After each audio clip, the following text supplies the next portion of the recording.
하나님의 은혜로 늘 하나님을 섬겨가는 찬양대 그리고 예배하는 저와 여러분 인생에 주님의 평강과 복 주시는 역사가 충만하게 되실 줄로 믿습니다. 좌우에 앞뒤에 계신 분들하고 한 번 더 악수하면서 인사하겠습니다. 사랑합니다. 시작. 사랑합니다. 쑥스러우신가요?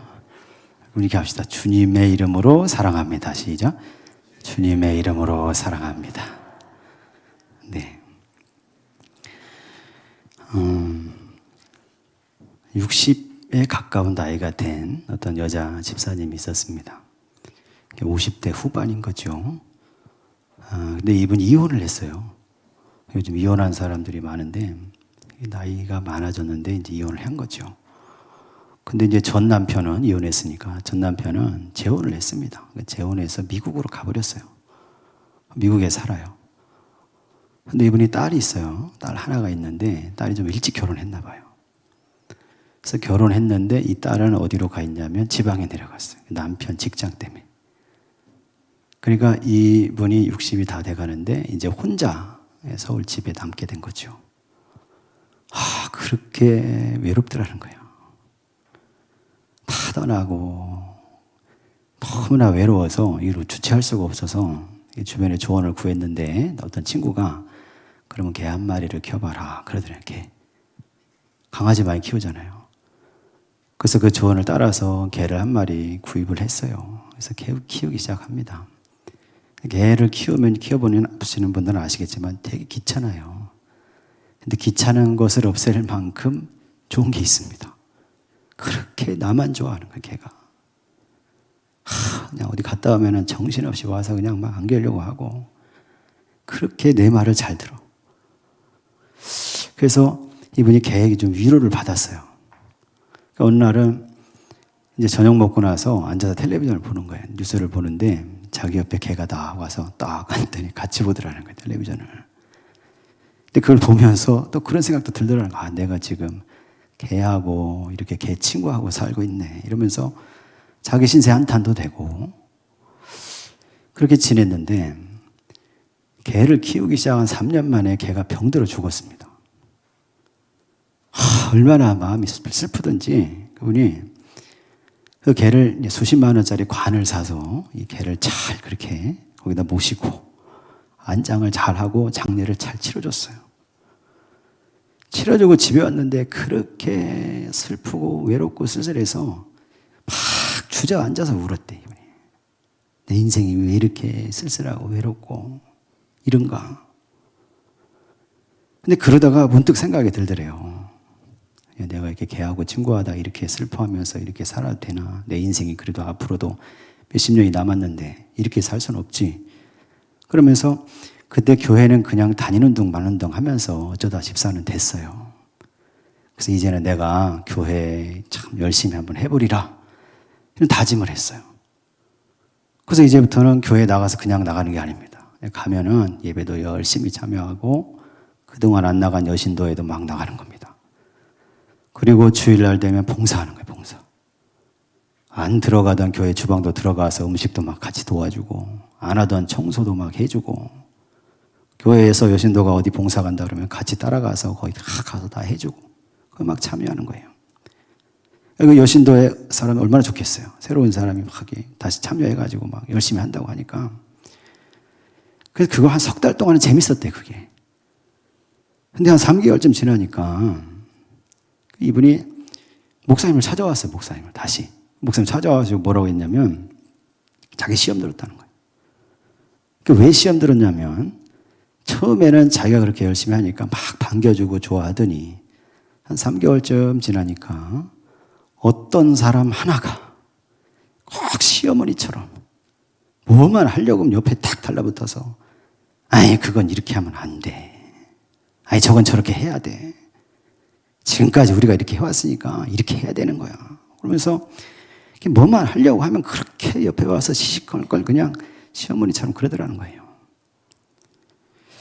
여러분 제가 무슨 말씀 드리려고 하냐면 참 사람 인생이 그렇습니다.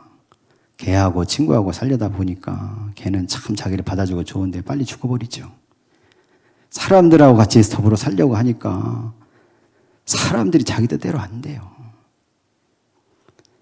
모든 사람이 다 그렇잖아요. 교회는 더 그렇죠. 모든 사람이 자기 살아온 삶의 과거가 있고 삶의 방식이 있고 자기 생각이 있고 주관이 있고 가치관이 있잖아요. 그러니까 잘 받아주고 다독거려주고 잘 포용해주고 같이 더불어 협력해서 선을 만들어야 되는데 그게 잘 안 되는 거예요. 여러분, 저와 여러분이 신앙생활 하면서 반드시 기억해야 되는 게 있습니다. 그게 뭐냐면 예수님은 나를 받아주셨다는 사실이에요. 한번 생각해 보십시오. 나같이 고약한 사람이 어디 있습니까? 남 생각할 거 없어요. 자기 자신 한번 생각해 보세요. 나처럼 고집스러운 사람이 어디 있어요? 나처럼 고약하고 나처럼 심술 맞은 사람이 어디 있습니까? 근데 그런 나를 예수님은 묻지도 않고 따지지도 않고 믿는다 그러니까 구원해 주신다는 거예요. 여러분, 저와 여러분의 신앙생활을 하면서 그 예수님을 늘 생각하시기를 소망합니다. 그래서 교회에서도 이렇다니까 우리 교회가 그런 게 아니에요. 우리 교회, 우리 권사님들, 장로님들 얼마나 잘해주신지 몰라요. 참 은혜스럽죠. 교회에서도, 자기 가정에서도, 아니면 직장에서도 저와 여러분이 예수 그리스도의 사랑을 입은 자로 살아야 될 줄로 믿습니다. 그래서 내가 보기에 좀 안 맞아도 내 뜻대로 잘 안 되는 것 같아도 여러분, 그래도 주님의 마음을 품고 잘 다독이면서 협력하면서 선을 이루며 살아가는 성도들이 되시기를 간절히 소망합니다. 오늘 성경 말씀 신명기서 19장과 마태복음 5장 말씀을 읽었는데 특별히 신명기서 19장에 나오는 말씀은 여러분 잘 아는 말씀 중에 하나죠. 눈에는 눈, 이에는 이. 잘 아시죠? 어떤 사람이 나에게 해를 입혔을 때 그때 구약의 율법은 내가 해를 입은 대로 그 사람 어떤 피해자가 해를 입은 대로 가해자에게 똑같이 해야 된다는 거예요. 다투다가 그 사람이 눈이 상했으면 똑같이 눈을 상하게 한 사람의 눈도 상하게 하라는 거예요. 다투다가 한 사람의 팔이 부러졌으면 그래서 그 시비가 됐으면 시비를 잘 따져서 그렇게 가해한 사람의 팔도 부러뜨리라는 거예요. 그래서 여러분 신명기서 19장의 21절에 그 얘기를 쭉 하고 있습니다. 눈에는 눈, 생명에는 생명, 이에는 이, 팔에는 팔, 다리에는 다리다. 그렇게 모세를 통해서 하나님이 법을 세워주셨는데 여러분 사실 이 법은 구약에 나오는 출애굽기에도 나오고 레위기에도 나오고 신명기에도 이 법이 나오는데 이 법을 가만히 잘 묵상하고 생각하고 공부해 보면 사실은 이 법은 해를 당한 사람이 해를 입힌 사람에게 복수해라 그런 법이 아닙니다. 눈에는 눈, 이에는 이만 하라는 거예요. 이 법의 뜻은. 왜 이 법을 주셨냐면 이스라엘 공동체를 유지시키고 그러기 위해서 이스라엘 공동체의 악을 제거하기 위해서 주신 법이었어요. 그러니까 과도한 복수를 금한 법이에요. 이 법이 사실은. 그래서 누가 자기를 때려서 해를 입었을 때 억울해서 그것을 어디로 갑니까? 재판장, 제사장에게 가지고 가서 그 얘기를 다 하는 겁니다. 재판장이 그 당사자들을 불러서 다 조사를 하는 거예요. 전부 다. 그래서 피해를 입은 사람의 말이 사실이면 그러면 그 사람이 입은 피해만큼 그대로 가해를 한 사람에게 그대로 똑같이 해주는 겁니다. 개인적으로 복수하는 게 아니에요. 개인적으로 복수하라고 하면 어떻게 되겠습니까? 한 대를 맞았는데 그 사람 돌아가서 한 대를 때려라? 안 되는 거죠. 화가 나니까 두 대, 세 대를 때리게 되고 맞은 사람 내가 한 대만 때렸는데 왜 두 대, 세 대 때리냐고 그러면서 그 사람도 다시 때리게 되고 그러다가 서로 치고받다 보면 이젠 돌멩이를 들게 되고 막대기를 들게 되는 거죠. 그렇게 되면 어떻게 됩니까? 둘 다 망하는 겁니다. 하나님은 눈에는 눈만, 이에는 이만, 팔에는 팔만 그 법을 통해서 이스라엘 공동체가 와해되고 분열되는 것을 막기 위해서 그 법을 주셨다는 거예요. 또 하나 이 법을 통해서 하나님이 의도하신 것은 약한 사람에게 권익을 보호하기 위해서 이 법을 주셨어요. 생각해 보면 힘이 없고 약한 사람이 힘이 많고 강한 사람, 권세가 있는 사람에게 만약에 해를 입었다고 할 때 약한 사람은 그걸 보복할 방법이 없잖아요.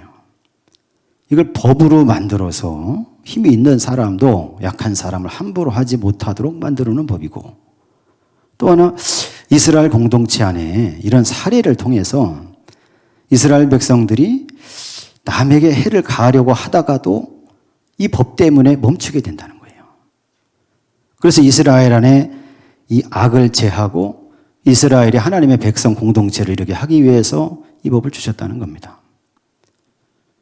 근데 여러분, 여기서 한번 생각해 봐야 될 게 있어요. 그게 뭐냐면, 이에는 이로 갚아줄 때, 눈에는 눈으로 갚아줄 때, 발에는 발로, 팔에는 팔로, 생명에는 생명으로 갚아줄 때, 여러분, 그때 정말로 악이 사라지느냐 이겁니다. 여러분, 이런 일이 어디서 일어나냐면 같은 동네에서 일어나는, 같은 살아가는 동네에서 동네 사람 둘이 막 싸우다가 그런 일이 벌어진 거예요. 불러다가 다 조사해서 잘못한 사람에게 해를 입힌 대로 다 했다고 칩시다. 그럼 그 사람들이 서로 떠나 사는 게 아니라 같이 살아야 돼요, 거기서. 그러면 어떻게 됩니까? 피해를 당한 사람은 그 피해를 가한 사람에게 제사장을 통해서 보복은 했지만 늘 바라볼 때마다 뭐가 있습니까? 풀리지 않는 앙금이 있잖아요. 가해를 했다가 그렇게 당한 사람도 자기가 피해를 준 사람 볼 때마다 그 사람 때문에 나도 이렇게 피해를 입었으니까 볼 때마다 그 속에 화가 있고 분노가 있고 앙금이 있어요.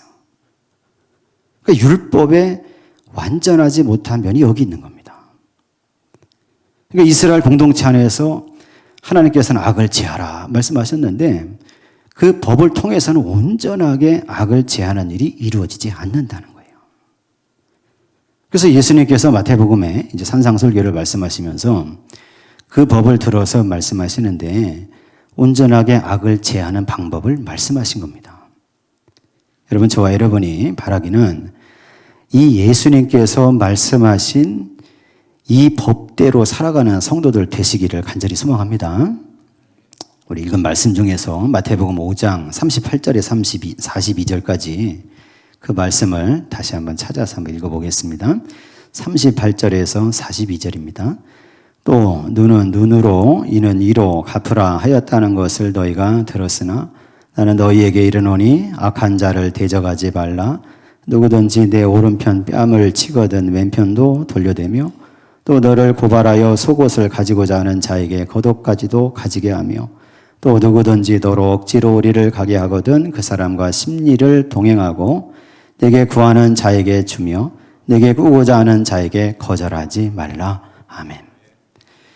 저와 여러분에게 이 말씀이 아멘으로 받아들여지는 은혜가 있기를 간절히 소망합니다. 예수님은 악을 제하는 방법은 이거밖에 없다는 거예요.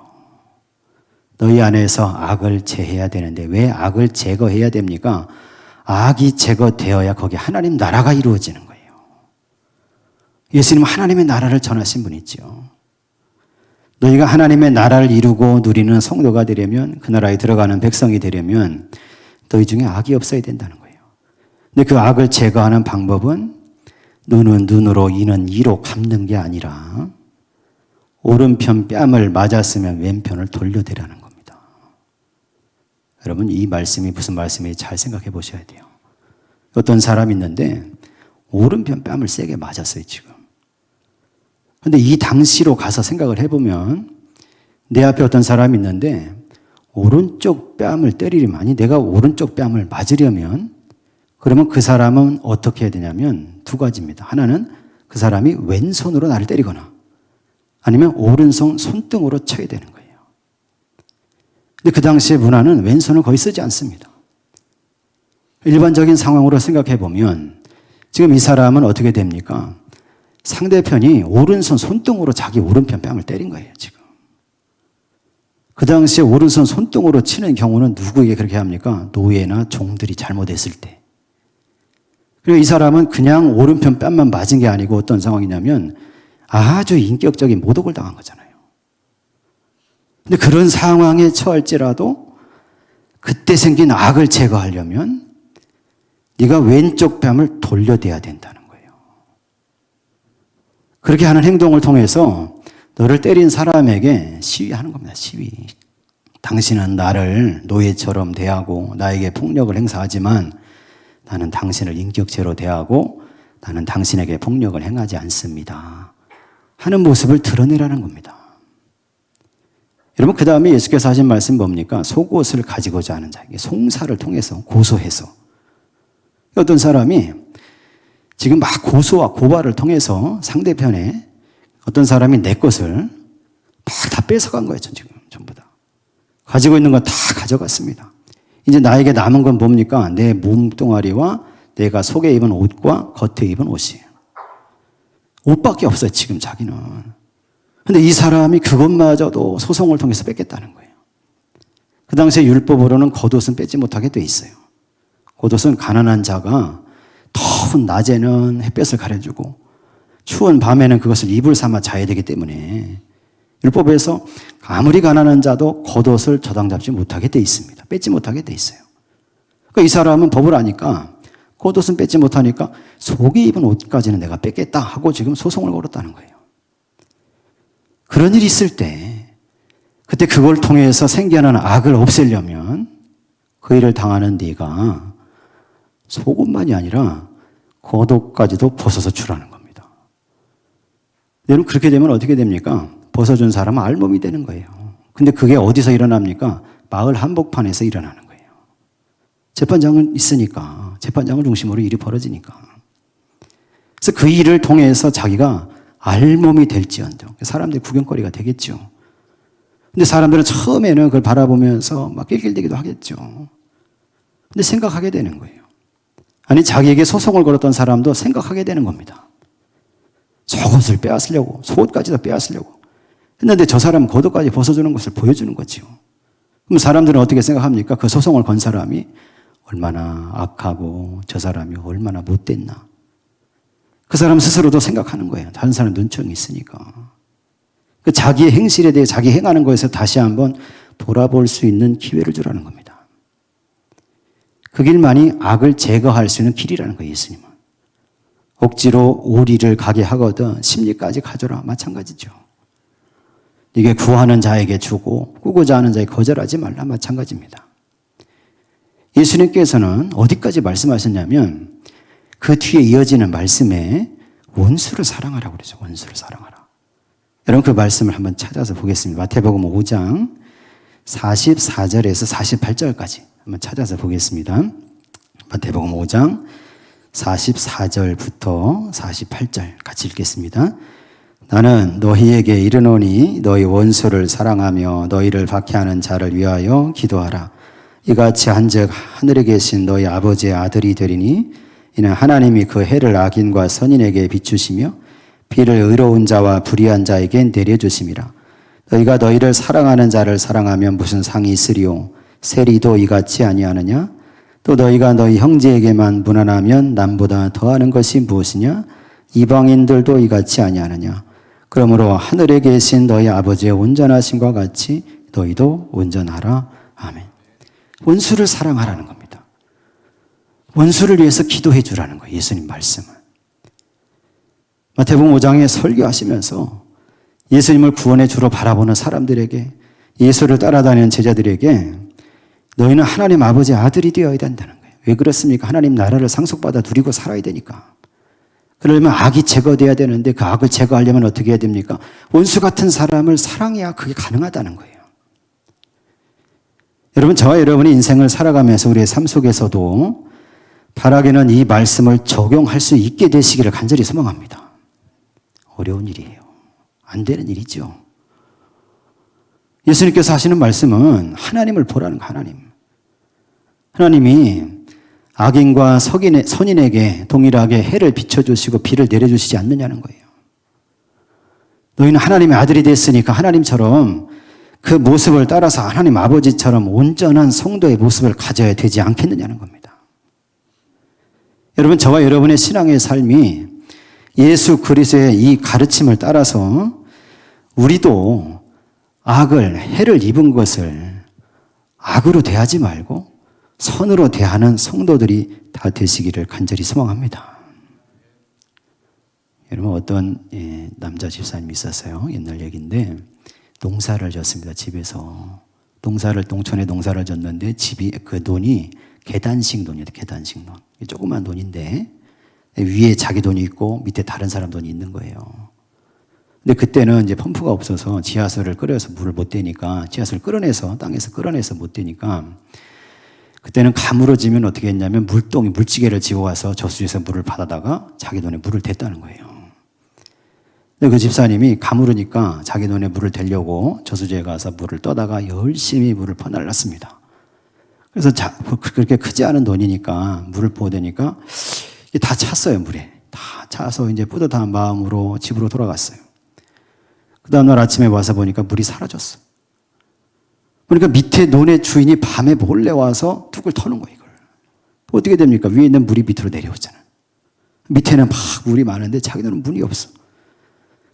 이 사람이, 이 집사님이 화가 나가지고 그 사람 찾아서 어떻게 하겠다고 막 씩씩거리면서 가는 겁니다.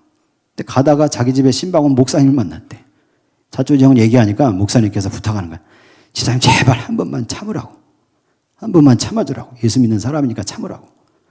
그래서 그 말씀에 순종하기로 했어요, 이분이. 그래서 그냥 놔두고 터진 물고를 다시 메우고 물을 갖다 다시 채웠습니다.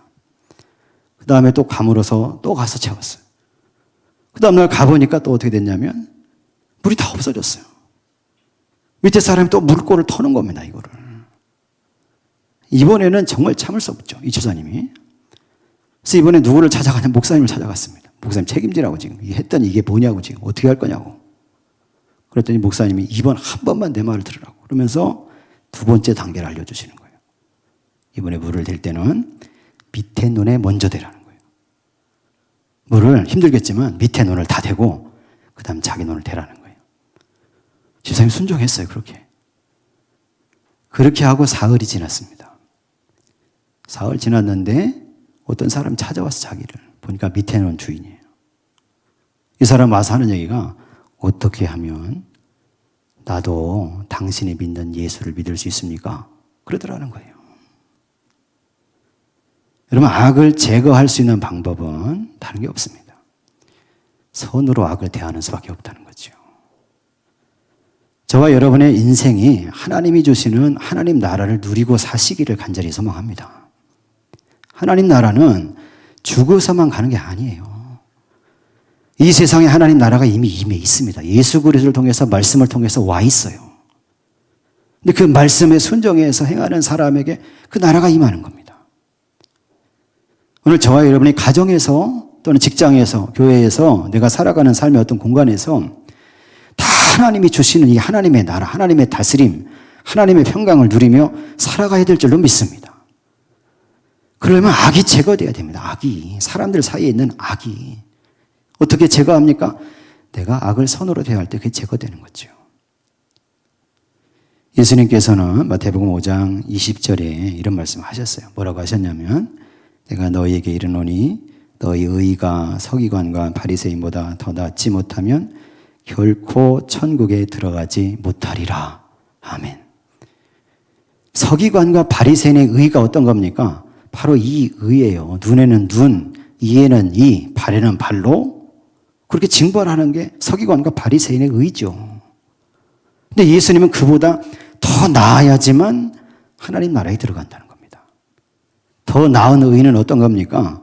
악에 대해서, 해를 입은 것에 대해서 선으로 대하는 거예요. 오늘 저와 여러분에게 그런 은혜가 있기를 간절히 소망합니다. 베드로도 예수님께 물어봤죠. 예수님, 내 형제가 나에게 잘못하면 몇 번 용서합니까? 7번 하면 됩니까? 물어봤더니 예수께서 하시는 말씀은 7번씩 70번이라도 할지니라 말씀하셨죠. 어떤 사람은 7번씩 70번이니까 490번만 하면 된다. 이렇게 생각하는데 그게 아니잖아요. 예수님은 계속해서 네 형제의 잘못에 대해서 용서하라는 거예요. 선으로 대하라는 겁니다. 그때 악이 제거될 실마리가 온다는 겁니다. 그때 악이 제거되어야 너의 인생 가운데 하나님 나라가 임한다는 거예요. 바라기는 저와 여러분의 인생 가운데, 우리 교회 가운데, 여러분의 가정 가운데, 일터 가운데 악이 제거되고 하나님의 나라가 임하는, 그래서 그 속에서 참된 평강을 누리는 그런 성도들이 다 되시기를 간절히 소망합니다. 그리스도인들은 어떤 사람들입니까? 바로 악을 제거하는 사람들이에요. 지난 수요일 날 우리 지구에 우리 있었는데 그때 설교할 때 잠깐 이런 말씀 제가 드렸어요. 어떤 청년이 막 누구랑 싸웠나 봐요. 응급실에 와서 다쳐가지고. 응급실에 왔는데 보니까 피투성이야. 막 여기저기 피가 나고 막 난리가 났어요. 생명이 막 위독한 건 아닌 것 같아 보니까. 그래서 그 의사가, 응급실 의사가 그 사람을 치료하려고 다 살펴봤습니다. 그랬더니 등에 칼자국이 쫙 있는 거예요. 피부가 쫙 갈라진 거예요. 피가 나니까 이거를 다 이제 지혈을 이제 하면서 다 닦아내고 이걸 먼저 꿰매야 되겠다. 이렇게 생각하고 이 청년을 이제 엎어놓고 이제 부분적으로 마취를 하고 그걸 꿰매기 시작한 겁니다. 근데 한참을 꿰매고 있는데 마취가 풀렸어요. 이 젊은 친구가 막 소리를 지르는 겁니다. 아니 돌팔이가 마취도 제대로 못해서 수술하는데 마취가 깨서 이렇게 아프게 하는 거야 자기를. 그러니까 그 의사가 어떻게 했냐면 나이가 지긋하신 분인데 이 뒤통수를 탁 때렸대 이렇게. 때리면서 야 임마 가만히 있어. 그림 맞추면서 꿰매는 게 쉬운 줄 아냐 그러더래요. 뒤에 보니까 용이 있어요, 용이 한 마리가. 칼을 맞아서 이게 나갔는데 참 이분도 대단하죠. 그림을 맞춰가면서 그걸 꿰매고 있는 거예요. 무슨 말씀 드리려고 하냐면 예수 믿는 사람은 여러분 찢어내는 사람이 아니고 꿰매주는 사람이라는 겁니다. 어떻게 꿰맬 겁니까? 선으로 악을 대하면서 꿰매야죠. 어떤 사람은 자기 생각대로 자기 욕심대로 자기 마음대로 꿰매려고 하는 거예요. 그러면 안 되죠. 하나님의 말씀을 따라서 예수님의 가르침을 따라서 우리 속에 있는 하나님의 형상을 살릴 수 있도록 그렇게 저와 여러분이 선한 말로 선한 행실로 저와 여러분이 우리 주변에 있는 모든 사람들의 상처를 다 꿰매주는 성도들 되셔야 할 줄로 믿습니다. 가정에서 부부들도 마찬가지예요. 말로 상처 주면 안 됩니다. 교회에서도 마찬가지죠. 선한 말로, 선한 행실로 서로 꿰어주고 서로 꿰매주고 그리고 보듬고 살아갈 때 그 속에서 악이 떠나가고 그리고 하나님이 허락하시는 하나님의 나라를 이루고 누리며 살아가는 성도가 될 줄로 믿습니다. 오늘 기도하실 때 그 은혜가 임하시고 저와 여러분 인생과 삶이 그 나라 하나님의 나라를 누리는 성도들이 다 되시기를 예수 그리스도의 이름으로 간절히 축원합니다.